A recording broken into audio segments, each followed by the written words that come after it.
నమస్తే, welcome to TV 45 news.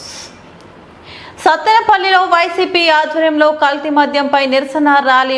YCP కార్యాలయం నుంచి ఎక్సైజ్ కార్యాలయం వరకు ర్యాలీ. ఎక్సైజ్ కార్యాలయం ఎదుట నిరసనలో పాల్గొన్న ఇన్ఛార్జ్ గజ్జల సుధీర్ భార్గవ్ రెడ్డి ఎక్సైజ్ సిఐకు వినతి పత్రం అందజేత సుధీర్ భార్గవ్ రెడ్డి మాట్లాడుతూ కల్తీ మద్యంతో కూటమి ప్రభుత్వం సంపద సృష్టిస్తుంది. కల్తీ మద్యాన్ని ఓ మాఫియాలా నడిపిస్తున్నారు. వైసీపీ ప్రభుత్వ హయాంలో 10% ఉన్న లిక్కర్ లాభాలు కూటమి ప్రభుత్వంలో 3% పడిపోయాయి. 16 నెలల్లో 15,000 కోట్ల లిక్కర్ కుంభకోణం జరిగింది. కల్తీ లిక్కర్ కేసులను సిబిఐకి అప్పగించాలి.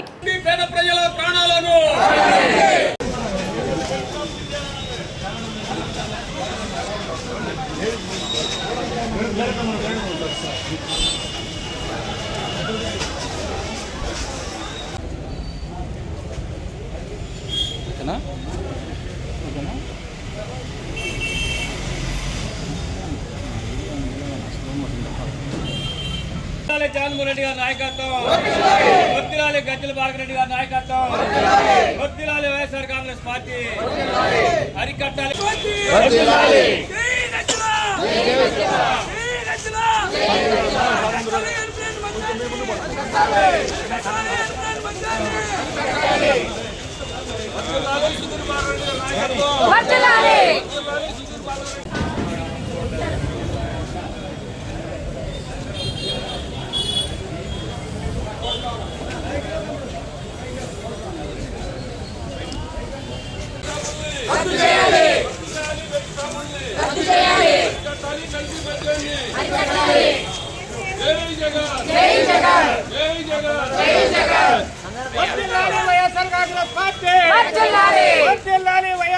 రెడ్డి గారి నాయకత్వం, వర్ధిల్లాలి సుధీర్ భార్గవ్ రెడ్డి గారి నాయకత్వం.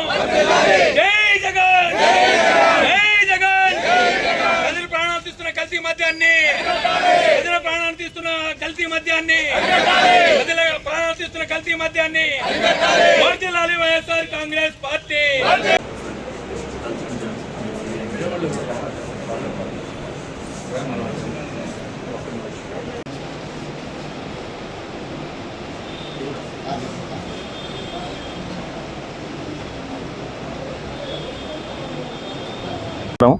ఈరోజు మా జగన్ గారి పిలుపు మేరకు కల్తీ మద్యం మీద ఎక్సైజ్ డిపార్ట్మెంట్కి వచ్చి వాళ్ళకి మా బాధలు జరుగుతున్న అన్యాయాలు చెప్పడం జరిగింది. దాని మీద యాక్షన్ తీసుకొని కోవడం జరిగింది. మీరు చూస్తుంటే ఇప్పుడు రాష్ట్రం అంతా గత ప్రభుత్వం వచ్చే ఎలక్షన్స్ ముందు వాళ్ళు చెప్పింది, ఎలక్షన్స్ ముందు వాళ్ళు ఇచ్చిన వాగ్దానాలు ఏంటి, సంపద సృష్టిస్తామని. మరి ఆ సంపద ఈ రకంగా కల్తీ మందు తయారీ మొదలుపెట్టి ఫ్యాక్టరీలు ఒక పరిశ్రమలాగా పెట్టి దాన్ని ఒక మాఫియా నడుపుతూ ఆ రకంగా మరి సంపద సృష్టించుకుంటారో అది గవర్నమెంట్ కాదు, వాళ్ళ పర్సనల్ పాకెట్కి వెళ్తున్నాయి. అట్లా సృష్టిస్తున్నారు. కానీ ఎక్కడ ఏ పార్టీకి ఎక్కడ కొత్తగా సంపద సృష్టించేది ఏం లేదు. మీరు చూస్తుంటే గత ప్రభుత్వంలో లిక్కర్ని ఒక గవర్నమెంట్ కిందే నడిపి అందరికీ ఒక న్యాయపరంగా మంచి క్వాలిటీ చూసుకొని గవర్నమెంట్ నడిపింది. దానివల్ల ఆల్మోస్ట్ మన గవర్నమెంట్కి 10% పైనే ప్రాఫిట్ ఉందని చూపించారు, 10% దాకా ఉందని చూపించారు. ఇప్పుడు చూస్తే అది 3% పడిపోయింది. అది ప్రైవేటైజేషన్ చేసిన తర్వాత మొత్తం గవర్నమెంట్ మారగానే మొత్తం అన్నీ క్యాన్సిల్ చేసి, పాత గవర్నమెంట్ ఉన్న అన్ని రూల్స్ అన్ని క్యాన్సిల్ చేసి బెల్ట్ షాపులు ఓపెన్ చేశారు. దానికి మళ్ళీ రూమ్స్ ఇచ్చారు, రూమ్స్ అలాట్ చేశారు. ప్రతి ఊర్లో బెల్ట్ షాపులు పెట్టారు. వైన్ షాపులకి ఇచ్చిన రూమ్స్ దాదాపుగా ఒక బార్ రెస్టారెంట్గా నడుపుతున్నారు. అవి కూడా వాటికి ఎవరు అడిగేది లేదు, దాన్ని ప్రశ్నించే వాళ్ళు ఎవరు లేరు. మరీ ఎంత ఘోరంగా ఉందంటే ప్రతి ఊర్లో చిన్న గ్రామాల్లో రోడ్డుకి ఒక బెల్ట్ షాప్ నడుస్తుంది. 300-400 ఉన్న చిన్న గ్రామాల్లో కూడా 3-4 బెల్ట్ షాపులు ఉన్నాయి. మంచి మందు ఇస్తా అని చెప్పి జనాలకి ఆశ చూపించి వాళ్ళు తయారు చేసే కల్తీ మందు జనాలకి ఇచ్చి ప్రాణాలు తీసుకుంటారు. దీని ద్వారా ఎంతమంది అమాయక ప్రజలు ప్రాణాలు పోతాయి, ఎన్ని కుటుంబాలు రోడ్డు మీద పడతాయి. మరీ ఇంత అన్యాయంగా చేయకూడదు. ఇది మొన్న ఇక్కడ కృష్ణా జిల్లాలో కానివ్వండి, చిత్తూరు జిల్లాలో కానివ్వండి, ఉమ్మడి చిత్తూరు జిల్లా కానివ్వండి, బయటపడ్డ తయారీ ఫ్యాక్టరీ 2 కూటమి ప్రభుత్వానికి సంబంధించిన పొలిటికల్ లీడర్స్ వాళ్ళే. అంటే క్లియర్గా వాళ్ళే నడుపుతారు. దీని ఒక మాఫియా చేసి వాళ్ళే తయారు చేయటం, దానికి దేశం మందు తయారు చేసి కల్తీ మందు చేసి దానికి ఫారెస్ట్ స్టిక్కర్లు అంటించి వాటిని మళ్ళీ వాళ్ళే బెల్ట్ షాపులకు కానీ బార్ నేషనల్ కానీ పంపుతారు. ఇప్పుడు ఇది బయటపడి ఇన్ని రోజులు కూడా ఒక్క షాప్ మీద కానీ ఒక్క బార్ నేషనల్ మీద కానీ తనిఖీలు చేయలేదు. అంటే గత ఇన్ని సంవత్సరాల కాలం నుంచి వాళ్ళు తయారు చేసిన కల్తీ మందు బార్ రెస్టారెంట్కి పోయింది, బెల్ట్ షాపులకు పోయింది, వైన్ షాపులకు పోయింది. ఇవన్నీ ఇంకా సర్క్యులేట్ అవుతూనే ఉన్నట్టుగా ఇంకా కనీసం వాటి వరకన్నా యాక్షన్ తీసుకొని ఇప్పుడు ఈ తనిఖీలు చేసి ఎంతవరకు ఉందో దాన్ని బయట తీయచ్చుగా, అది కూడా యాక్షన్ తీసుకోవాలి. ఎంతవరకు మందు ప్రజలుగా తాగితే ఆ కిక్ ఆ మత్తు గవర్నమెంట్కి వస్తుంది. ఇప్పుడు గవర్నమెంట్ మందు తాగి నడుపుతున్నట్టు ఉంది ఇది ఇప్పుడు చేసే పరిపాలన. మరీ ఇంత ఘోరంగా ఉంది. మీరు చూస్తుంటే రోజు పేపర్లో చదువుతున్నాం మందు కల్తీ మందు తాగి పోతున్నారని, కల్తీ మందు తాగి మంచం పాలయ్యారు, హాస్పిటల్ పాలయ్యారని.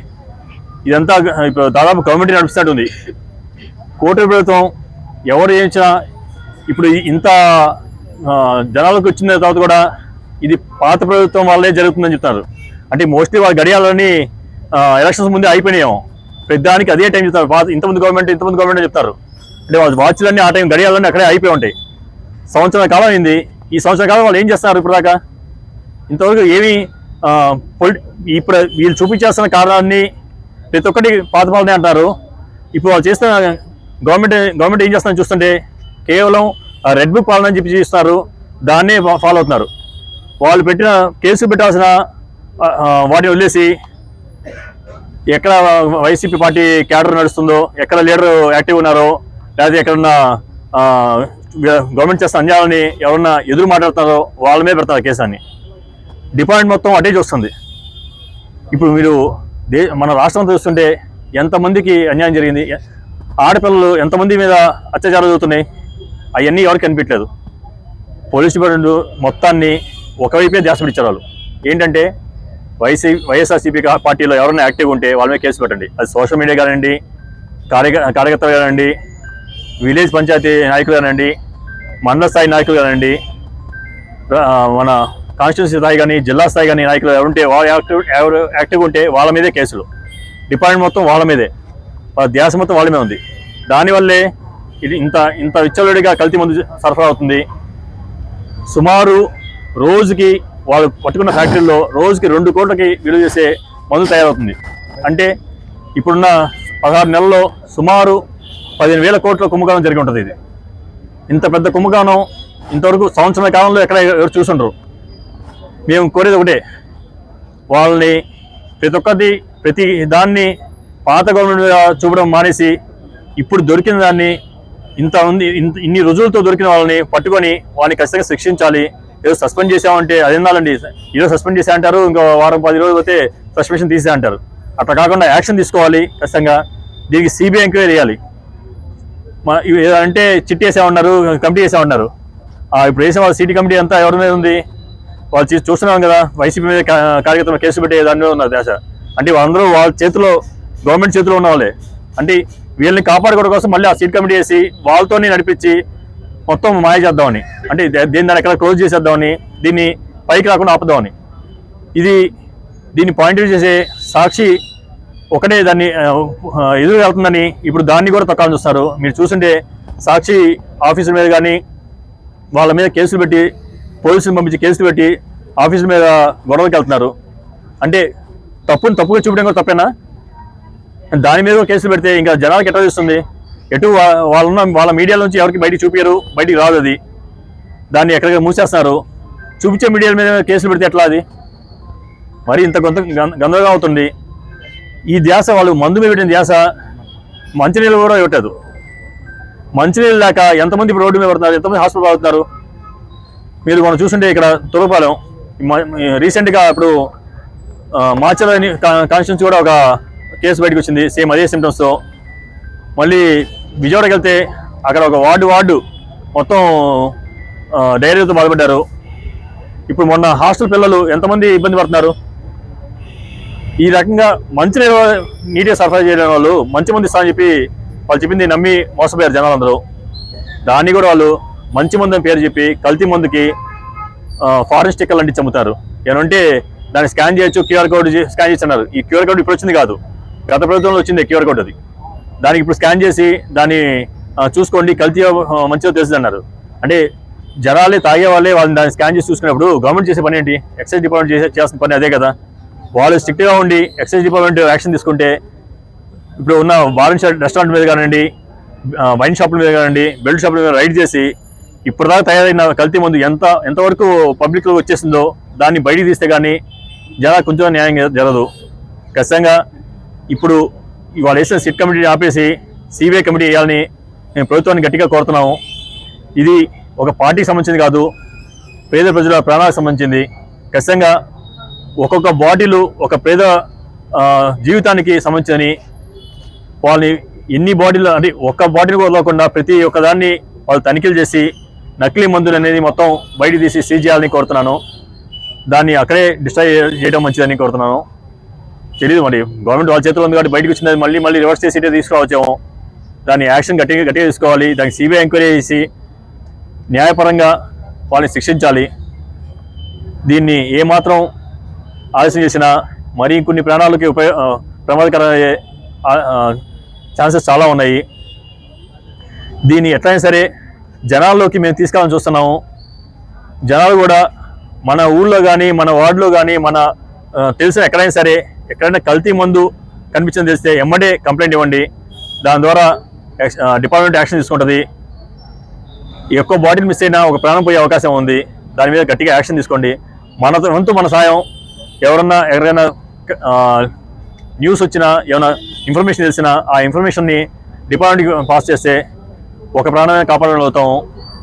దీన్ని అందరూ ఒక పార్టీ అని కాదు, ఒక వైఎస్ఆర్సీపీ పార్టీ అని కాదు, అందరూ ఇది ప్రజల ప్రాణాలతో సంబంధించింది కాబట్టి ప్రతి ఒక్కరు యాక్టివ్గా పార్టిసిపేట్ చేసి దీన్ని ఇక్కడికి ఆపేయాలని కోరుతున్నాను అందరినీ, మన రాష్ట్ర ప్రజలందరినీ.